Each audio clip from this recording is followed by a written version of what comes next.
केदारनाथ में राहत कार्य में जुटा वायुसेना का एक हेलीकॉप्टर क्रैश हो गया है। राहत कार्य में जुटा हुआ था यह हेलीकॉप्टर। हम तस्वीरें आपको दिखा रहे हैं। इस हादसे में 8 लोगों की मौत हो गई है। मरने वालों में 5 क्रू मेंबर शामिल हैं।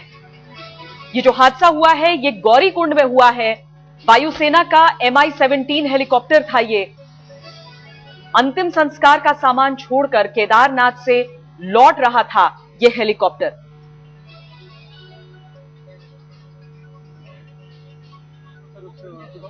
बेहद खराब है भैया, बेहद बहुत खराबी था सुबह जब हुआ है ना। ये तो बहुत ही काफी बेहद खराब था।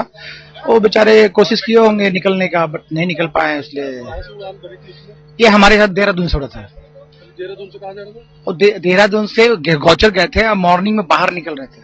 Bye bye bye. कितने बजे की बात है? ये हुआ है क्रैश कोई हमारे हिसाब से 1-2 बजे करीब, और कंफर्मेशन हुआ है कोई 4:30 बजे, 3:30 4:30 बजे करीब करीब। मेरा नाम कैप्टन अजय श्रीवास्तव है।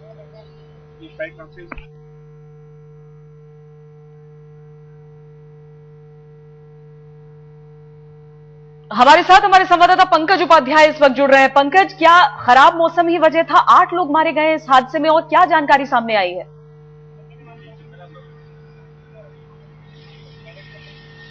श्वेता, ये तो हम सुबह सवेरे से कहते आ रहे हैं कि विंग कमांडर आरसी पाठक, जो कि यहाँ के पूरे इंचार्ज हैं ऑपरेशंस के, उन्होंने सुबह से ही बोल दिया था कि उनके पास सिर्फ 2 घंटे की विंडो बची हुई है और सैटेलाइट इमेजरी उनको अच्छी तरह से बता रही थी कि वो सिर्फ गौरीकुंड तक उड़ सकते हैं। केदारनाथ और बद्रीनाथ, ये मैं सुबह से यहाँ पर बता रहा था कि उन्होंने मना कर दिया था। शायद ऐसा तो नहीं था कि उन्हें फोर्स किया जा रहा था कि आप जाएं, रेस्क्यू ऑपरेशन करें और जो अंतिम संस्कार के लिए सामग्री वहां पहुंचानी है उसे पहुंचाए। क्या उन्हें प्रेशराइज किया गया था? इस वक्त ये बड़ा सवाल है। साफ तौर पर अधिकारियों ने हमें सुबह बता दिया था कि सिर्फ 2 घंटे तक वो फ्लाई कर सकते हैं और केदारनाथ और बद्रीनाथ तक जाने का तो सवाल ही नहीं होता। ये साफ शब्दों में उन्होंने कहा था। ये भी उन्होंने कहा था गौरीकुंड तक वो जाएंगे, लेकिन गौरीकुंड में तमाम लोगों को इवैक्यूएट कर दिया गया है। ज्यादा से ज्यादा अगर वहां कुछ हो सकता है तो एक रिसर्च करी जा सकती है। श्वेता, ये भी मैं आपको बताऊं, कल से यहाँ पर जो सामग्री लेके जानी थी अंतिम संस्कार के लिए, उसके लिए MI-17 के 2 चॉपर्स थे।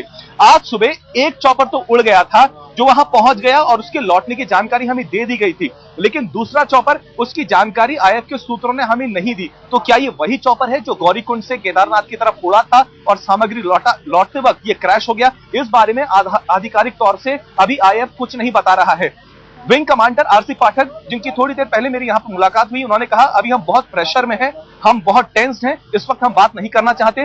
कैमरामैन से मैं कहूंगा अब दिखाएं कि किस तरीके से यहाँ पर IAF के तमाम कर्मी, जैसे ही ये खबर आई है तो एकत्रित हो गए हैं। काफी टेंस माहौल यहाँ पर लग रहा है। साथ ही साथ ITBP के यहाँ जितने आला अधिकारी हैं वो भी यहाँ पर आ गए हैं। श्वेता, आधिकारिक तौर पर अभी कोई पुष्टि नहीं करी गई है कि यह हेलीकॉप्टर यहीं से उड़ा था या नहीं उड़ा था, लेकिन एक बात तो तय है कि सुबह अधिकारियों ने साफ कर दिया था कि गौरीकुंड के आगे विमान नहीं ले जाया जा सकता, वो खतरे से खाली नहीं होगा। अगर इस तरह की जानकारी थी तो फिर आखिर उड़ान क्यों भरी? ये त्रासदी है।